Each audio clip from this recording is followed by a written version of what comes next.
السلام علیکم ورحمۃ اللہ وبرکاتہ۔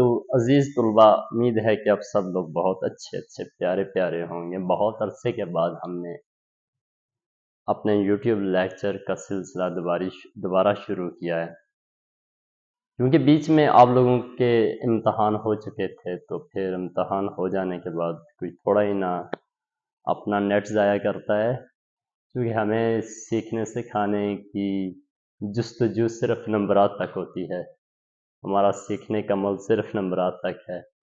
تو بیچ میں ہم بھی تھوڑا بریک پہ تھے کہ گھوم پھر رہے تھے ادھر ادھر۔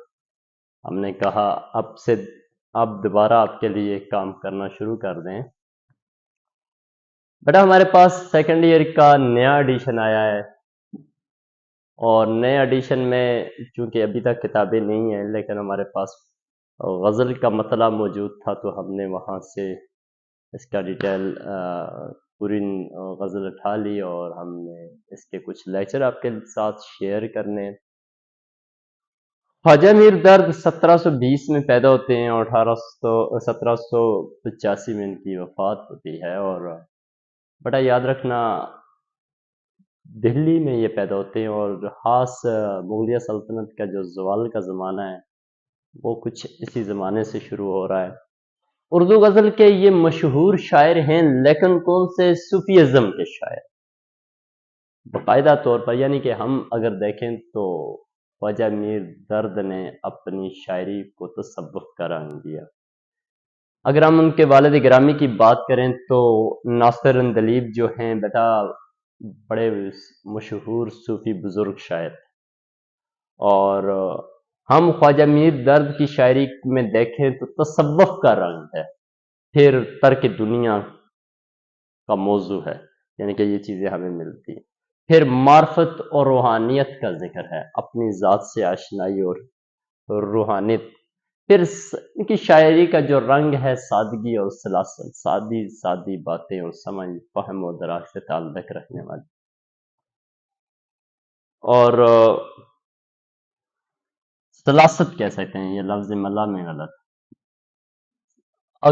اور ہم ان کی شاعری میں دیکھیں سادگی اور سلاست ہے، سادہ اور عام فہم باتیں ان کی شاعری۔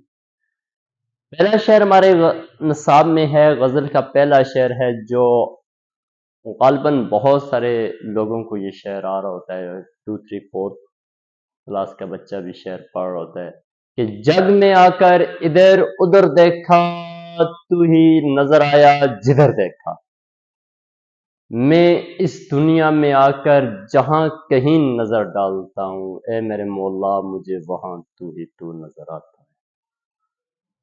میری نظر اور کسی چیز پر نہیں پڑتی، میں جس چیز میں دیکھتا ہوں، جس چیز کو دیکھتا ہوں، اس میں مجھے تیری ذات نظر آتی ہے۔ جگ دنیا مراد ہے کہ میں نے دنیا میں آ کر ادھر ادھر دیکھنا، جہاں کہیں میں نے اپنی نگاہ ڈالی۔ اب اس میں چیزوں کے نام لینا، چھوٹی چھوٹی چیزوں کے نام لینا بھی آپ تصور میں لا سکتے ہیں۔ میں نے سبزوں میں دیکھا، میں نے پرندوں میں دیکھا، میں نے انسان کی تخلیق میں دیکھا، میں نے آسمانوں میں دیکھا، میں نے زمین پر دیکھا، میں نے آبشاروں کو دیکھا، میں نے جھیلوں کو دیکھا، میں نے دریاؤں کو دیکھا، میں نے کھیتوں کی ہریالی کو دیکھا، میں نے ایک پتے کو دیکھا۔ یعنی کہ جو چیز اس دنیا میں تخلیق ہے، جس پہ میری نگاہ پڑتی ہے، جس چیز کو میں نے دیکھا، اس میں میرے اللہ مجھے تو نظر آتا ہے۔ تو ہی نظر آیا جدھر دیکھا، میرا گمان جہاں کہیں جاتا ہے، میری سوچ جہاں کہیں جاتی ہے، میری نظر جہاں کہیں جاتی ہے، مجھے اے اللہ تو نظر آتا ہے۔ بیٹا یہاں پر یہ تو ایک عشق کی شدت ہے، یہ تو ایک تڑپ ہے کہ کسی سے سچی لگاؤ ہے، کسی سے سچی محبت ہے کہ وہ ہر طرف نظر آتا ہے۔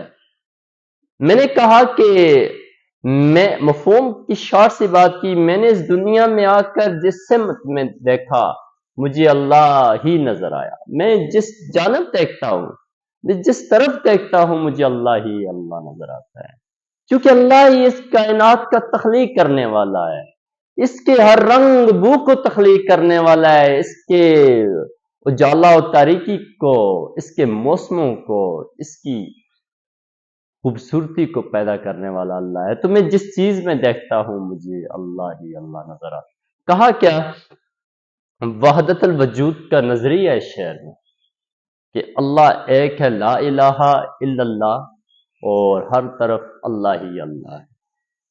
ایک ذات ہے، وہ ذات میں صفات کے تقاضوں میں وہی اللہ ہے کہ جو ہر سمت نظر آتا ہے.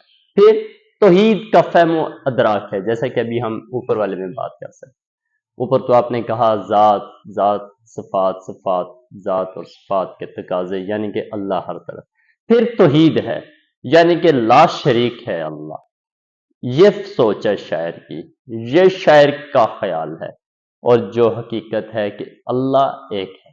پھر بیٹا وہ جو ہمیں ہر جگہ نظر آتا ہے، تخلیق کار وہی ہے. پھر روحانی تجربہ میں یہاں ہے، یہ اندر کی محبت ہے بیٹا. یہ شاعر کی سچی لو ہے اللہ سے، جو اسے اللہ ہر چیز میں نظر آتا ہے. پھر عرفان الہی کا صحیح مقام پہ یہاں ہے، اللہ کی صحیح پہچان کر رہا ہے. شاعر خواجہ میر درد صحیح معنوں میں اللہ کو پہچان رہا ہے، اللہ کی کاریگری کو پہچان رہا ہے، اللہ کی ذات کو پہچان رہا ہے. پھر بیٹا ہمارے پاس اللہ سے محبت. شعر کے اندر آپ دیکھیں تو ایک خدا سے محبت کا رنگ بیان ہے کہ میرے مولا تو ہی تو ہے. پھر کائنات کا بغور مشاہدہ کر رہا ہے شاعر.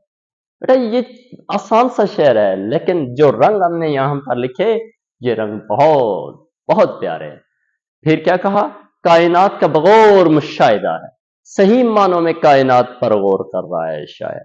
اوپر اوپری نظروں سے نہیں کر رہا، خوب ڈوب کر گہرا مشاہدہ کر رہا ہے، بغور مشاہدہ کر رہا ہے، ڈوب کر دیکھ رہا ہے، ہر چیز کی تخلیق میں دیکھ رہا ہے کہ کون ہے اس کا کاریگر، کون ہے اس کا بنانے والا. پھر وہ تو ہی تو ہے.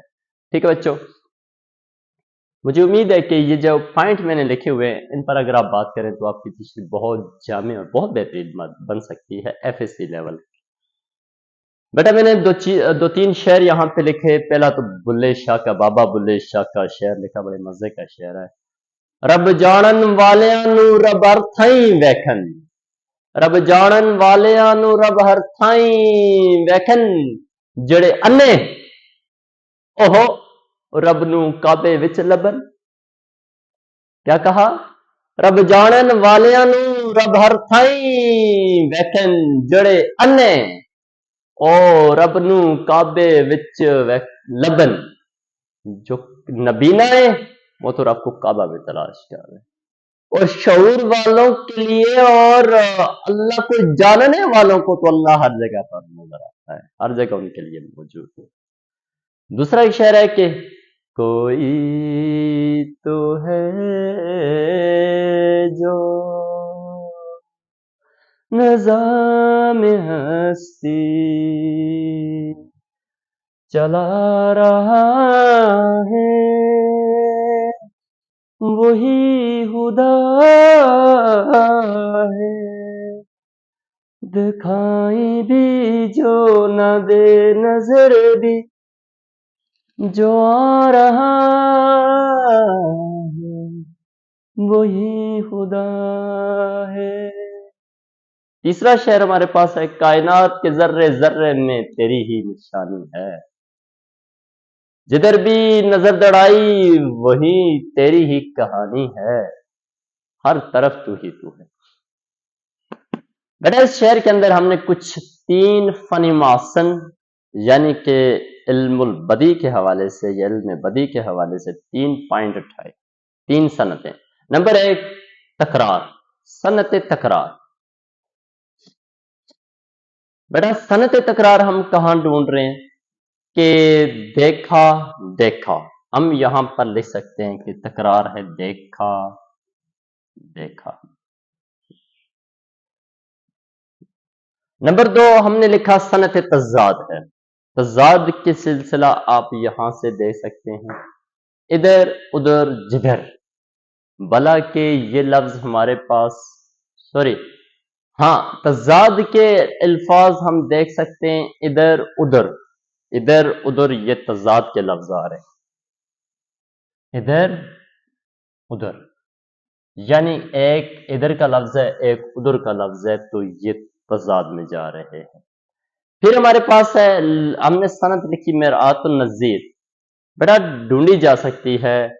اگر ہم دیکھیں تو کائنات کی سمتوں کا ذکر ہے، اطراف کا ذکر ہے، جگ آ گیا، اور جگ کے ساتھ میں نے جگ میں یعنی کہ دنیا ہے، دنیا کے ساتھ میں نے دنیا کو ادھر بھی دیکھا، ادھر بھی دیکھا، ادھر بھی دیکھا، جدھر بھی دیکھا، یعنی کہ یہ چار لفظ جو ہیں، جگ سے مراد دنیا، ادھر ادھر، اطراف، اور جدھر، ہر طرف، یعنی کہ یہ جو ہمارے پاس آ رہا ہے یہ چار لفظ، ایک دو تین چار۔ پھر نظر یا دیکھنا، یہ لفظ آپس میں تکرار صنعت میرات النظیر جا رہے ہیں، تو صنعت میرات النظیر کا انتخاب بھی شاعر نے کیا۔ اگر ہم دیکھیں تو دوسری طرف یہ لفظ اس میں ادھر اور جدھر بطور کافیہ بھی ہیں، اور دیکھا دیکھا بطور ردیف بھی ہے۔ شعر کو ہم صنعتوں میں یہ تو پہلے تو بات یہ ہے کہ مطلب بن گیا، ہم شعر کو سہل ممتنع بھی کہہ سکتے ہیں، آسان بات ہے لیکن بہت گہری بات، اور امید ہے کہ آپ لوگ اس لیکچر کو نوٹ کریں گے۔ تو تھوڑے تھوڑے بھی لیکچر آپ کو دے رہا ہوں، چونکہ کتاب نہیں ہے تو جو کچھ ایک ایک شعر آپ کے لیے نف ہوگا۔ چلو ایکٹیویٹی بھی لگی رہیں گی، تو والسلام۔